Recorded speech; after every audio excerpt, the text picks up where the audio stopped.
여러분, 한 달 동안 주님의 은혜 가운데 평안하셨습니까? 이제 또 이렇게 3월 마지막 안식일, 우리 미주에 계신 여러 우리 성도님들과 만나고 함께 예배드리게 된 것. 저는 그래서 한국에서 이미 예배를 드리고 안식일의 은혜를 다 받고 또다시 이제, 이제 2배의 은혜를 경험하는 안식일 됐습니다. 감사합니다. 네. 에, 저는 오늘 우리 이미 사회자께서 읽어주신 대로 에스겔 20장 29절에 나오는 산당 종교 그리고 참신앙의 대비에 대해서 오늘 우리가 처한 신앙생활과 또 여러 가지 삶의 모습들에서 정말 나는 살아있는 신앙을 하고 있는가, 생생한 신앙적 경험을 하고 있는가, 아니면 산당 종교화 되고 있는가 하는 문제 우리 함께 생각해 보도록 하겠습니다.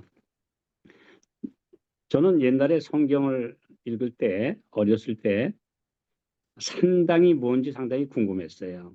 왜냐하면 우리 열왕기 하나 또는 역대하를 읽을 때 뭐 어떤 왕들은 산당을 폐하지 못함으로 뭐 백성들이 오히려 산에 가서 예배하고 분향했더라.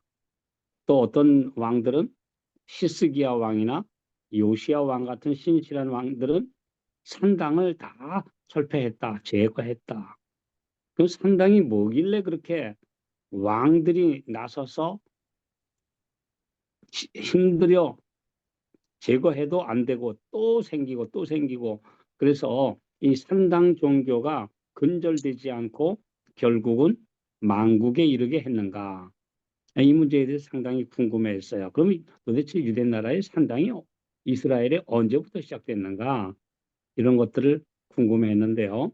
오늘의 말씀에 보면 산당이라는 말이 히브리어로 바마인데 우리 난회주에 보시면 히브리어로 바는 다닌다 라는 뜻이고 마는 뭐냐 무엇이냐 라는 뜻이다. 이렇게 여러분 난회주에 나옵니다. 실제로 히브리어로 바마 또는 바못이라는 단어가 산당을 가리키는데요. 근데 여기 뭐냐면 이 산당이라는 이름을 히브리어로 하면 너 거기 뭐하러 가느냐 이런 뜻입니다. 예, 너 다니긴 다니는데 그게 뭐냐? 목적 없이 왜 가느냐? 예, 거기에 무엇하러 가길래 그렇게 산당에 열심히 다니느냐? 뭐 이런 뜻으로 사람들이 서로 우리 거기 뭐하러 가지? 라고 서로 물을 정도로 산당은 의미 없는 종교의 한 모습이었다는 것입니다. 그러면 의미도 없는 산당이 왜 그렇게 인기가 많아서 제거하지 못할 정도로 사람들이 많이 몰려갔느냐 이런 얘기죠. 자, 그러면 이스라엘 나라에 산당이 생기기 전에 이미 가나안에는 산당 종교가 많이 있었습니다. 산당. 이게 뭐냐 하면 높은 곳에다가 거기에 하나의 그 조그마한 집을 지어놓고 거기서 축제를 벌이고 그 다음에 남녀 신관들 그러니까 이제 뭐 케데사라고 부르는 남자 제사장 그 다음에 쿠드슈라고 부르는 여자 제사장인데 실제로는 그 몸을 파는 남창과 여창이었다 창기들이었습니다. 그래서 거기에서 음란한 축제들을 벌이고 그 다음에 음악을 저 노래를 부르고 춤을 추고 이게 재미있는 곳이었습니다. 재미있는 곳, 음란한 곳, 그런 곳이었습니다. 그런데 이스라엘 백성들 안에 그 산당이라는 곳이 어떻게 해서 시작되었는가? 자, 우리 제가 지난번에 그 엘리 제사장의 두 아들 홈니와 비느하스 때에 하나님께 드리는 예배가 형식화되고 그런데 갑자기 위기가 오니까 블레셋이 쳐들어오니까 하나님의 법궤를 가지고 나가면 이길 거다. 그래서 나갔다가 어떻게 됐죠? 법궤를 빼앗겼어요. 그리고 이제 다시는 그 법궤가 머물러 있던 실로라고 하는 이스라엘의 수도가 망함과 동시에 그리로 돌아오지 못했어요. 그러니까 원래 이스라엘 백성들이 가나안에 들어가서 성소를 세우고 그 다음에 예배를 드리고 그 다음에 하나님께 참 신앙을 하던 중심지가 바로 실로였습니다. 실로. 예. 그 실로라고 하는 이름은 굉장히 좋은 이름이에요. 그 창세기 49장 10절에 보면 야곱이 넷째 아들 유다에게 축복하면서 홀이 유다를 떠나지 아니하고 시리자의 지팡이가 유다를 떠나지 아니하기를 실로가 오시기까지 미치리니. 실로는 예수님을 가리켰어요. 그래서 실로라는 이름의 뜻은 평강을 주는 자, 안식을 주는 자라는 뜻입니다. 그러니 실로라는 이름과 같은 좋은 이름이 없어요. 네. 그래서 나중에 예루살렘이 이제 예배의 중심지가 되고 수도가 되지만 400년간 실로가 이스라엘의 수도였습니다. 예배의 중심지였습니다. 그러니 예수님을 모신 곳이고 모여서 은혜 받고 행복하고 온 이스라엘 사람들이 모여서 함께 정말 경건한 예배를 드리면서 하나님을 찬양하고 한다고 하는 그 본 장소가 실로였다는 것입니다. 그런데 그만 이스라엘이 형식화되면서 제사장들마저 완전히 타락해가지고 이제는 예배를 드릴 때 자기 주머니에 먼저 챙겨 먹고 좋은 제사 음식은 자기가 먼저 먹고 하나님께 드리는 제물을 자기 것으로 배불리고 이렇게 타락하여 그만 실로가 버림을 받았습니다. 그래서 고고학의 발굴에 의하면 실로는 무언가 큰 화재가 있었어요. 전쟁 때문이었는지 아니면 어떤 사건인지 모르지만 큰 화재가 나면서 다 돌들이 불탄 흔적이 있고 다시는 재건되지 못하고 지금도 거기는 황량한 곳입니다. 네, 그 별로 그냥 목자들이 양이나 치고 하는 그런 곳으로 변하고 사람이 살지 않습니다. 그러니까 하나님께 신실하게 예배드리지 않고 형식화되는 종교는 결국 무너지고 만다 하는 것을 보여준 것입니다. 그리고 그곳에 참 예배도 있었고 참 법궤가 있었고 하나님의 정말 그 성소가 그곳에 있었지만 결국 인간 성소들이 하나님과 멀어지면 버림받는다는 걸 보여줬어요. 아무리 건물이 좋아도 아무리 조직이 좋아도 아무리 진리를 가졌어도 아무리 사람들이 모여서 뭐 이렇게 좋은 모임을 가졌어도 그들이 형식적인 예배, 예수님과 직접 만나는 영적인 경험이 없으면 결국은 그 신앙은 점점 변질되고 퇴색해서 나중에는 실로처럼 되고 만다. 우리 시편 78편 60절에 보면 그래서 하나님께서 인간에 세운 실로의 장막을 버리셨다고 그랬습니다. 떠나셨다. 시편 78편 60절. 그 다음에 아모스서에도 보면은 너희는 실로에 가서 그들이 형식화하고 범죄하기 때문에 하나님이 어떻게 버리셨는지 좀 가봐라. 실로가 어떻게 저렇게 망가졌는지 한번 가봐라. 이런 말씀들을 우리가 아모스서 5장에도 볼 수가 있습니다. 그러니까 이스라엘의 첫 번째 중심지였던 실로가 완전히 황폐해진 역사를 통해서 하나님의 백성들에게 너 신앙을 하되 예수님을 만나는 경험 없이 형식적인 신앙을 하면 타락하고 결국은 무너지고 만다는 것을 보여주었습니다. 이것이 이스라엘에서 배우는 교훈입니다. 그런데 이제 이때 법궤가 블레셋에 빼앗겼다가 다시 돌아오게 되죠. 우리가 이제 그 이야기를 잘 알고 계시죠? 이제 법궤가 이르는 곳에 그들이 법궤를 갖다가 자기들 물고기 신 옆에다가 놨는데 하나님의 법궤를 빼앗겨서 이게 이제 우습게 알았는데 블레셋 사람들에게 그 법궤가 막 큰 재앙을 가져다 주었습니다. 그러니까 할 수 없이 나중에는 법궤를 돌려보내자. 그래서 수레에다 실어가지고 이제 돌려보냈어요. 그래서 그것이 기리앗 여아림. 그래서 나중에는 기브온이라는 산당으로 가서 그곳에 안치가 돼서 꽤 오랜 시간을 보냈습니다. 물론 나중에 다윗이 그 법궤를 다시 예루살렘으로 모셔다가 안치를 해요. 자, 그러면 어떻게 됐습니까? 이제 법궤가 돌아와서 저 산중에 있는 한 처소에 잘 모셔놨다가 이제는 떠났으니까 거기는 이제는 필요 없잖아요. 그런데도 사람들이 법궤가 없는 그곳에 가서 제사를 지내고 축제를 벌이고 하는 바람에 거기 법궤도 없는데 왜 가? 진리도 없는데 왜 가? 하나님이 안 계신 곳에 왜 가서 제사 지내? 그래서 바마라는 이름이 생긴 것입니다. 여러분, 바마가 무슨 뜻이라고요? 너희가 다니는데 뭐냐? 뭐 하러 가냐? 거기 법궤 없어요. 거기 진리가 없어요. 거기 하나님 안 계셔요, 이제.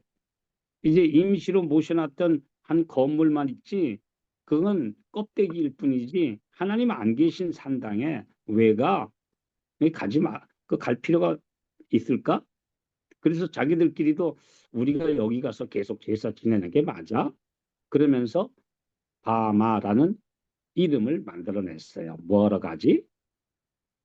오늘 우리가 안식일에 예수님을 만나러 가면서 정말 주님을 만나지 못하고 가면 산당 종교가 되는 것입니다. 그 뭐하러 가지?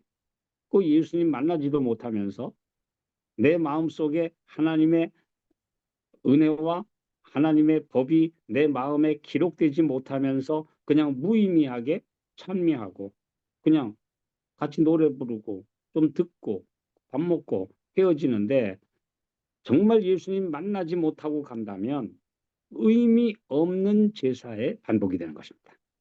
자, 그래서 그럼 요즘에 우리가 왜 이렇게 아픈 사람도 많고 자꾸 이 땅에 재난이 많이 쏟아질까? 우리가 이걸 왜 생각을 해보냐 하면요. 두 가지 의미가 있습니다. 하나는 예수님이 오시기 전에 이 땅에 점점 더 재난이 심해진다고 하는 예언의 성취입니다. 네, 하나님의 보호하시는 손길이 이 땅에서 점점 거두어지고 있다고 하는 하늘의 메시지죠. 알아. 하나님의 보호가 떠나면 이렇게 돼. 인간 스스로 만든 여러 가지 이제 문화가 도리어 환경을 파괴하고 이렇게 재난을 불러일으키고 있는데 하나님이 보호해 주시지 않으면 너희들 못 살아 하는 것을 보여주고 있는 하나의 메시지입니다. 강력한 경고죠. 그 다음에 두 번째로는 우리 가운데 계속 질병과 여러 가지 어려움들이 있는 것은 첫째, 우리로 깨어서 기도하게 하시는 하나님의 방법이기도 합니다. 왜냐하면 독수리가 자기 새끼들을 둥지를 흔들어서 떨어뜨리지 않으면 그 독수리는 나는 법을 배우지 못해요. 그 독수리 새끼들은. 우리 신명기 32장에 그 말씀 있죠? 어미 독수리가 둥지를 흔들어서 거기다가 막 가시를 갖다 놓고 그래서 결국은 편안하게 둥지에 가만히 있으면 이 새끼는 무럭무럭 크기만 했지 날지도 못하는 바보 멍청이 새가 되고 마니까 어떻게 해요? 둥지를 흔들어서라도 떨어뜨려요. 그러면 막 살기 위해서 발버둥 치고 날갯짓을 하면서 어깨가 강력해지고 그래서 떨어져 죽기 전에 어미가 밑으로 내려가서 급강하를 해서 그 새끼를 받아서 등에 업어가지고 다시 올려놓고 또 한참 있다가 안 날려고 하면 또 흔들어서 떨어뜨리고 그래서 결국은 이 새끼가 날갯짓을 하면서 이제 강력한 공중의 제왕으로 훈련을 받게 된다는 것입니다. 오늘 우리가 어려움이 없으면 기도합니까? 간절히 기도 안 해요.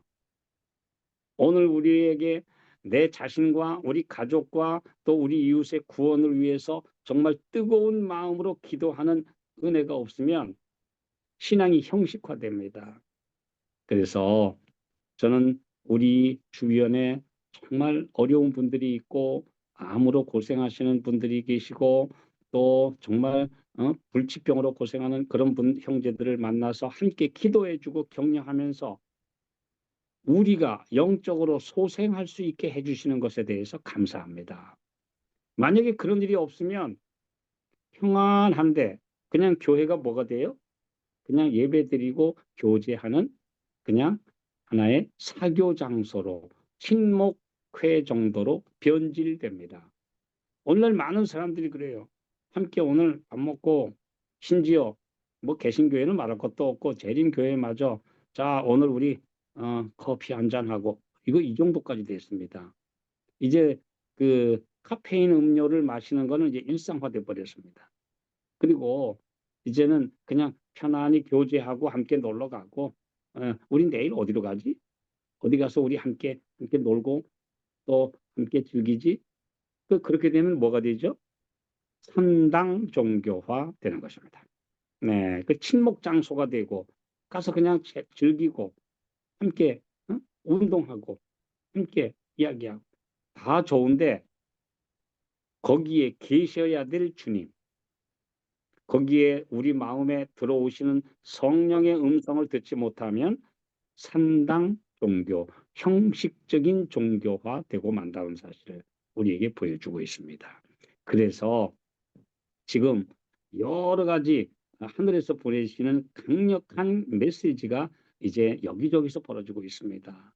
자, 봐라, 때가 다 돼간다. 이 지구는 이제 점점 이제 비틀거리고 있고 마지막을 향하여 지금 가고 있다라고 하는 사인을 보내주고 있습니다. 그리고 우리의 사랑하는 사람들이 병들고 그들이 주님을 바라보고 회복될 수도 있고 때로는 주님을 끝까지 붙들면서 부활의 소망을 안고 잠들 수도 있습니다. 그러나 어찌됐든 간에 영혼 성소가 회복되면 성공한 것입니다. 그 마음에 예수님이 회복되면 그 사람은 살아있는 거예요. 그리스도인들에게는 이 땅의 임시 생명 1년, 5년 더 사는 것이 그렇게 크게 중요한 건 아닙니다. 정말 예수님 만나기만 한다면 주 안에서 편히 잠들면 부활의 아침에 만날 것이고 영광의 몸으로 우리가 바뀔 것이기 때문에 사실 이 땅에서 작은 복들을 너무 지나치게 우리가 하나님 앞에 달라고 떼쓰는 것도 큰 신앙은 아닙니다. 왜냐하면 주님이 주시는 가장 좋은 거 받으면 되니까요. 이 어지러운 세상에서 한 20년, 30년 더 살면 큰 복입니까? 아니요. 우리가 예수님 만나는 것이 최고의 가치라고 하는 것을 우리에게 가르쳐 주고 있습니다.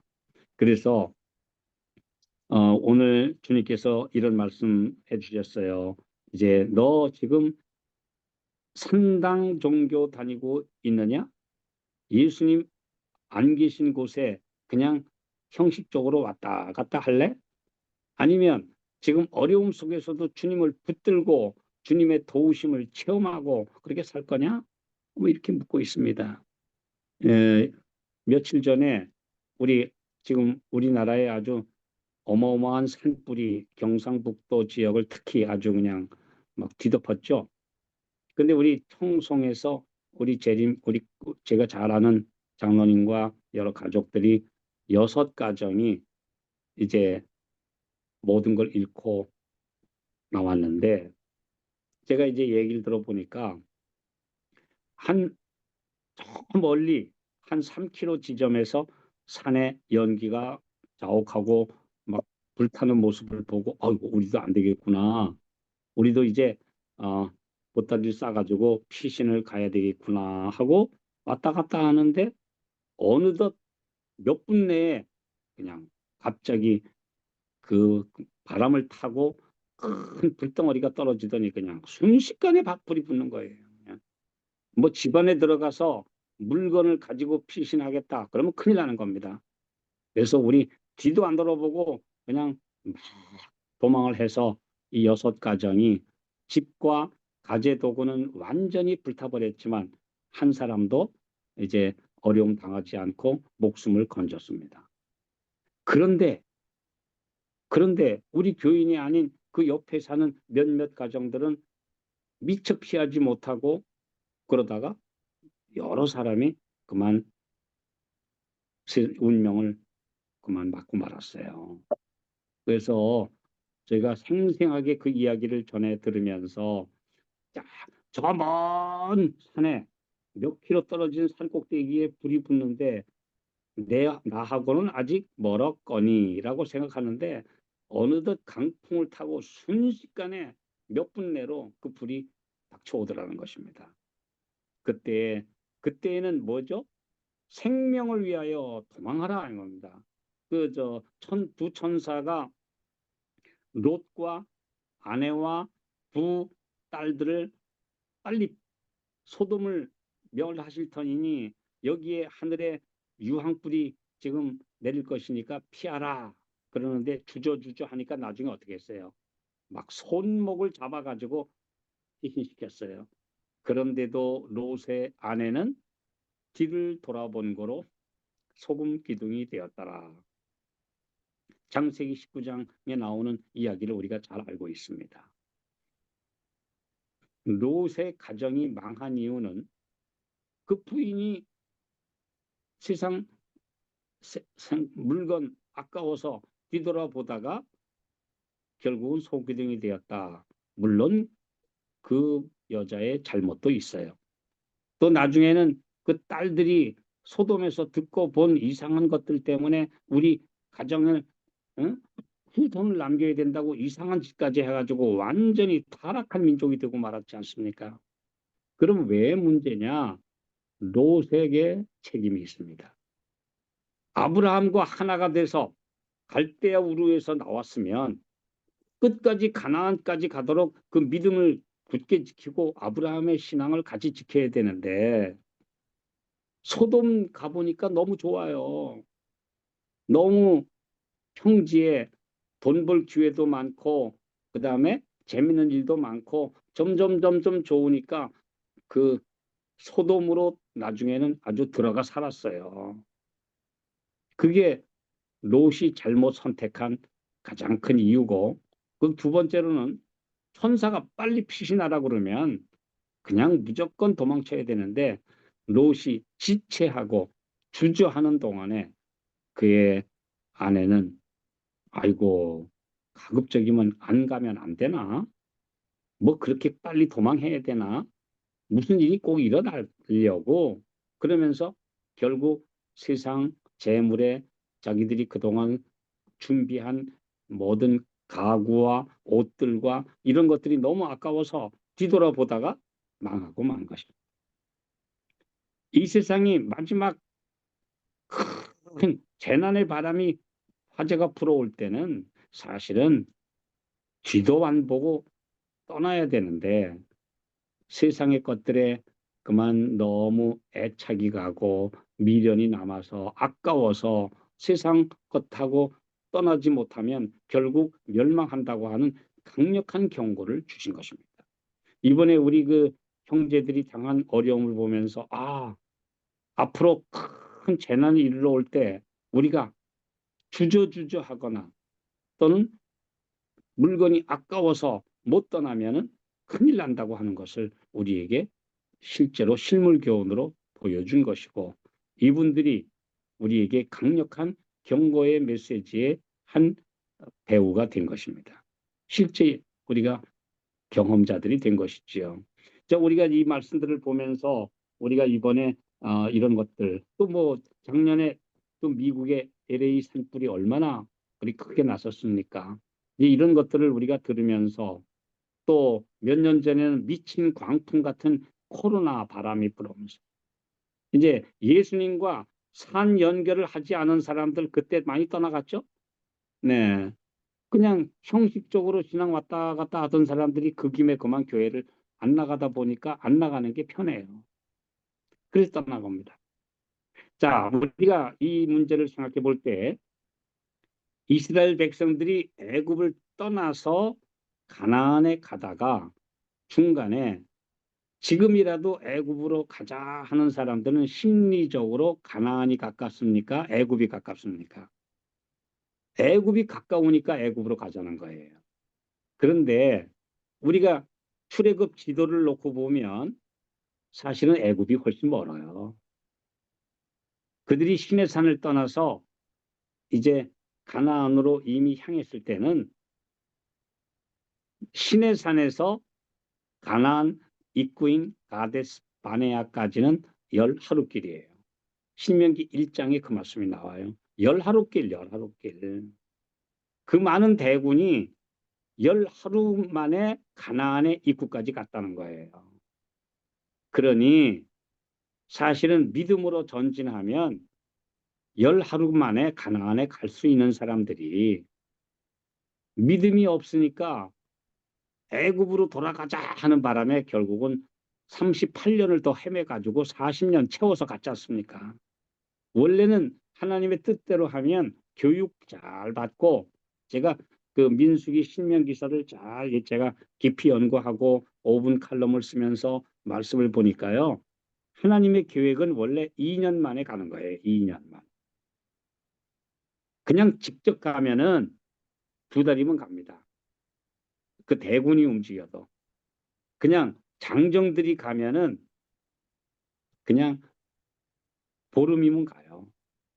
근데 대군이 움직여도 2달이면 갈 수 있어요.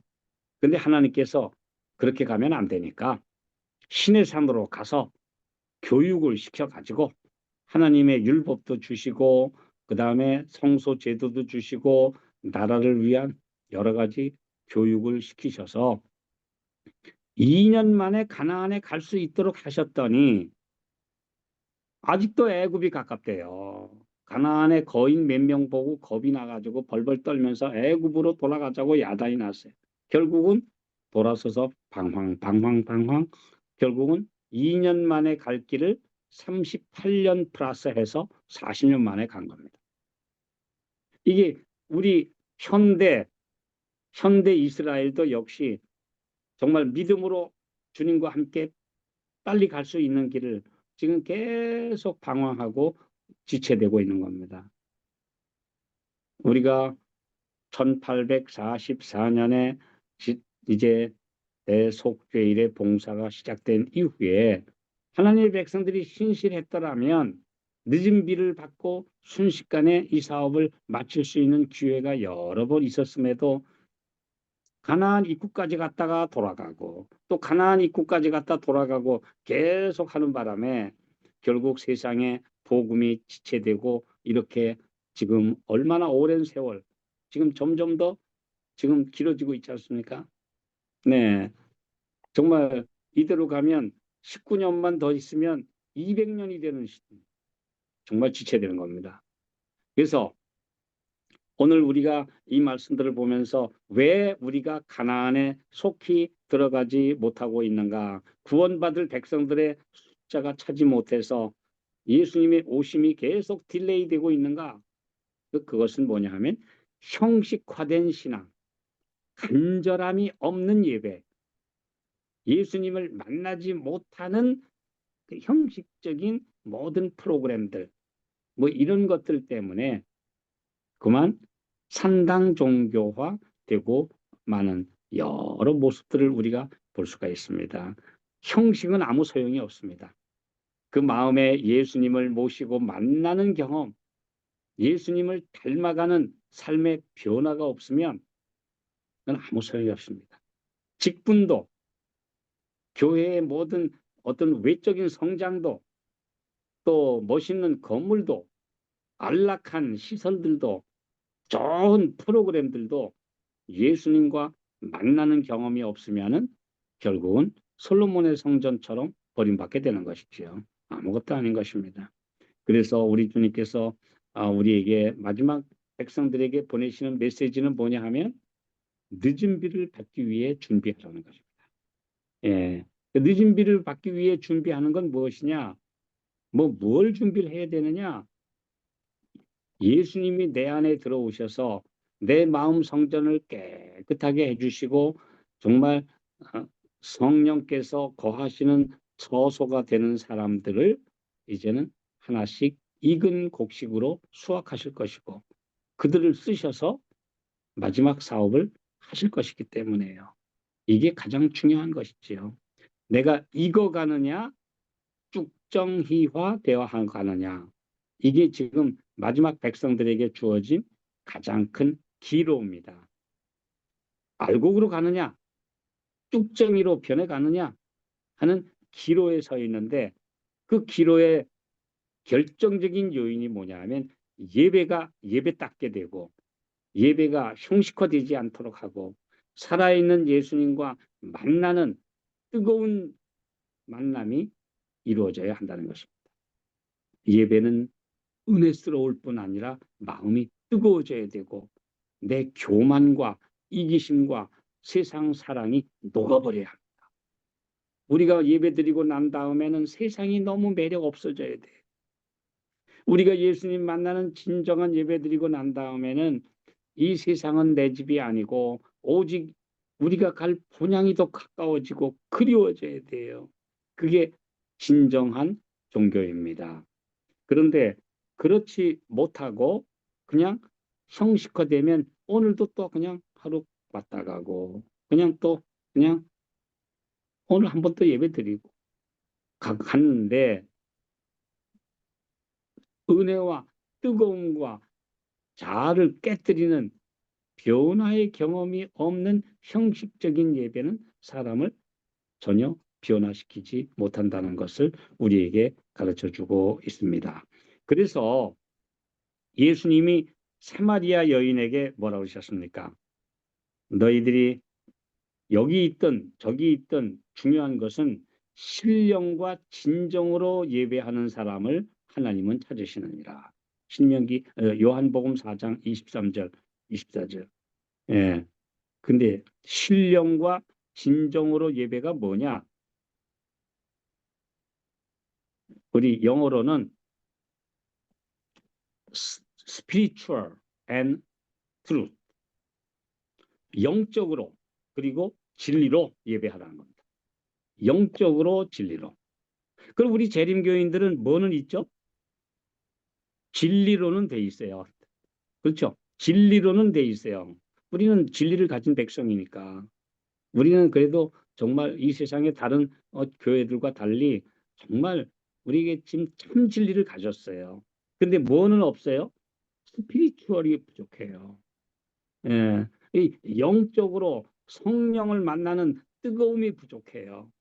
그래서 오늘 우리 미주에 계신 성도들이나 한국에 있는 저희나 우리가 정말 산당 종교화되지 않고 화석화된 어떤 형식적 예배가 되지 않고 주님을 만나기 위해서는 스피리추얼 월십이 필요하다는 겁니다. 영적 예배를 우리가 드려야 합니다. 그래서 오늘 주님께서 우리의 모든 작은 예배라도 늘 임재하셔서 뜨거워져야 한다. 우리 하나님의 백성들이 예수님께 가까이 나갈 때 가장 우리가 경험해야 될 경험은 뜨거움이라고 했습니다. 그리고 자아가 완전히 녹아서 없어지는 경험 속에 들어가는 것이 참 예배라고 했습니다. 내 자존심, 내 자아, 또 나를 소중히 여기는 이 자아가 예수님 앞에 가서 점점 십자가 앞에 가서 점점 작아질 때 주님이 나를 쓰실 수 있고 나는 아무것도 아니고 우리 예수님만 가장 귀하고 존귀하고 그래서 우리 주님 닮고 싶고 그래서 내 흉측한 몰골들 내 이기심 덩어리가 그 앞에서 완전히 떨어져 나가는 경험을 하게 될 때 참 예배가 성립됩니다. 스피리추얼 워십이 되고 그래서 정말 진정으로 예배드리고 진리로 예배드리고 막 그렇게 되면 이것이 바로 산당 종교와 완전히 차별화되는 영적인 예배, 참 영적인 신앙. 그래서 우리를 완전히 새롭게 변화시키시는 능력이 나타나는 예배가 될 수가 있습니다. 저희는 요즘에 우리 형제들과 함께 참 여러 분 대화하면서 어떤 형제들에게서 그런 모습을 봅니다. 아, 그 이전에 그의 모습이 사라지고 좀 어린 양이신 예수님처럼 좀 순해져야지. 그렇게 까다스럽고 변덕스럽고 그렇게 이기적이어 가지고 어떻게 성령을 받겠습니까? 그런데 그가 예수님 앞에 굴복하니까 그렇게 변화돼요. 예수님처럼 순해져요. 예, 잘 내세우지 않아요. 나 안 알아줬다고 막 성질이 일어나지 않아요. 그래서 진정한 예배란 사람을 변화시키는 예배, 사람의 마음속에 있는 이기심과 쇳덩어리들을 녹여서 분리시키는 것이 진정한 예배라고 하는 것을 우리에게 가르쳐 주고 계십니다. 제가 이 말씀을 사실은 제가 여러분들에게 드리기보다는 제 자신에게 적용시키는 말씀으로 저는 요즘에 특별히 기도하고 있습니다. 우리가 정말 예수님 만나면 나에게서 예수님 냄새가 나야 되는, 그리고 예수님의 형상이, 이미지가 무언가 조금이라도 드러나야 되는데 예수님 이미지가 없어지고 내 인간만 높아지면 아무것도 아니지 않느냐 이겁니다. 네. 그래서 저는 요즘에 참 바빴어요. 특별히 2기 교과 해설 방송까지 에스라의 나무 강단에서 부탁을 하셔서 이제 제가 그 말씀을 준비하고 또 스튜디오에 가서 녹화도 하고 이제 방송하면서 말씀을 다시 한번 더 보게 되는데 정말 저희가 이제 교회를 이전하고 가야 되는 바쁜 와중에 말씀을 연구하고 준비하고 가서 녹화하고 하면서 저는 정말 제 자신이 다시 한번 그동안 소홀했던 말씀의 깊이를 다시 한번 깨닫게 해주시는 것에 대해서 감사합니다. 정말 우리 주님께서 우리에게 말씀해 주셔요. 실로도 황폐했다. 예루살렘도 그 화려했던 금으로 치장된 솔로몬의 성전도 결국은 무너졌다. 나중에 헤롯 성전 46년 동안에 건축하고 티베리우스 황제가 수많은 보물을 보내서 아름답게 장식했던 예루살렘 성전도 결국은 다 티투스한테 무너졌다. 로마군한테 완전히 파괴됐다. 그러므로 끝까지 파괴되지 않고 남을 수 있는 성전을 건축하라. 그것은 바로 그대의 품성 속에 형성되는 예수님의 성전이다. 예수님의 전이 되는 것이다. 라고 말씀해 주시는 것입니다. 그러므로 아무리 이 세상에 물질로 된 성전이 화려하고 아주 위풍당당해도 그것은 성전이 아니라는 것입니다. 결국 우리의 마음 성전이 건축되는 것이 하나님께서 원하시는 참된 성소의 목적이기 때문에요. 내가 그들 중에 거할 성소를 지으라. 우리 출애굽기 20장 9절인가요? 나오는 말씀처럼 내가 그들 중에 너희들 중에 거하기 위하여 성소를 지어라. 그래서 우리 마음 성소가 완결되면 완공되면 우리는 새 예루살렘의 일원이 됩니다. 내 마음의 성소가 완전히 서게 되면 우리는 새 예루살렘의 한 부분에 딱 들어맞는 우리 재료가 됩니다. 우리 주님께서 우리에게 말씀해 주셨습니다. 이제 건물이나 조직이나 세력이나 심지어 우리가 가지고 있는 재림교회의 참된 진리조차도 그 진리의 이론조차도 의지하지 말라. 그것은 진리의 이론이지만 그 진리로 내가 거룩하게 되고 성화되지 않으면 그 진리와 내가 따로 놀면 아무 소용없다는 것이죠. 진리가 틀렸기 때문이 아니고요.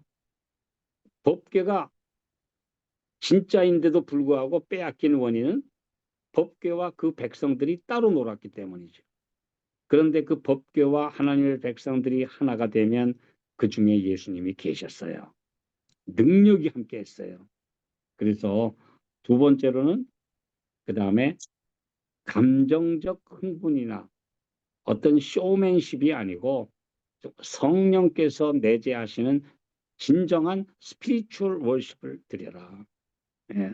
이게 정말 영적인 예배를 드리라. 그것이 바로 로마서 12장 1절에 너희 몸을 산 제사로 드려라. 이것이 너희들의 영적 예배니라.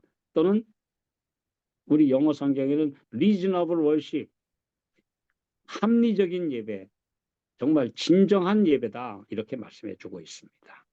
오늘 주님께서 우리와 함께 하셔서 우리 또 한 달 동안에 우리 믿음의 가족들이 이 세상에서 사시면서 여러 차례 가정 예배를 드리든 함께 작은 예배를 드리든 이렇게 줌으로 예배를 드리든 간에 이 예배 때마다 성령이 임재하시는 예배가 되기를 기도합니다. 그리고 내가 예수님을 만나서 뜨겁게 되는 경험, 그때마다 자아가 떨어져 나갔고 이기심이 분쇄되고 내 모든 인간의 영광이 다 티끌로 떨어지고 오직 예수님이 나타나셔서 나에게서 예수님 냄새가 나고 예수님의 향기가 나고 예수님의 형상이 조금씩 조금씩 더 드러나는 그런 진정한 변화의 경험을 맛보는 올해 한 해가 되고 우리의 예배가 되고 모든 예배가 바로 그런 살아있는 주님과의 하나됨을 맛보는 예배가 되기를 간절히 소망합니다. 이것이 선당 종교를 벗어나서 참신앙, 예수님을 만나는 예배로 우리가 들어가는 아름다운 경험이 될 것입니다. 아무쪼록 세상은 너무 흉악해지고 있습니다. 험악해지고 있습니다. 그리고 점점 더 재난과 질병이 우리 가운데 우리 주위에 엄습하고 있습니다. 주님의 보호가 필요하고 어서속히 오실 예수님을 맞기 위한 준비가 필요합니다. 우리 모두가 뜨거운 마음으로 녹아서 예수님과 하나가 돼서 우리 하늘에 가야 합니다. 이제 마지막으로 한 말씀만 더 드리겠습니다. 무디가 이런 얘기를 했어요. 하나 되는 길에는 두 가지 방법이 있다. 하나가 되는 것에는 두 가지 방법이 있는데 하나는 꽁꽁 얼어서 하나가 되는 것이고 하나는 녹아서 하나가 되는 것이다. 자, 꽁꽁 얼어서 하나가 되면 얼음 덩어리가 되면 하나가 되지만 따뜻하면 녹아버리면 그 안에 있던 알맹이들이 다 드러납니다. 그래서 얼어서 하나가 되는 것은 긴장이 풀리고 추위가 풀리고 또 여건이 좋아지면 도로 다 자아가 드러나게 된다. 그런데 뜨거운 불에 녹아서 하나가 되면 녹아도 한 덩어리다. 식어도 한 덩어리예요. 그래서 예수님과 함께 우리가 자아가 녹아버리면 그 다음에는 어떤 환경이 와도 우리는 예수님과 떨어지지 않는 한 덩어리가 될 수가 있습니다. 아무쪼록 성령의 불로 자아와 이기심과 교만이 떨어져 나가서 예수님과 하나가 되므로 우리 모두가 진정한 우리 연합을 이루는 그래서 예수님을 만나는 경험, 성령의 임재를 경험하는 참된 신앙 우리 모든 성도들 하게 되시기를 바라면서 말씀 마치겠습니다. 네. 아멘.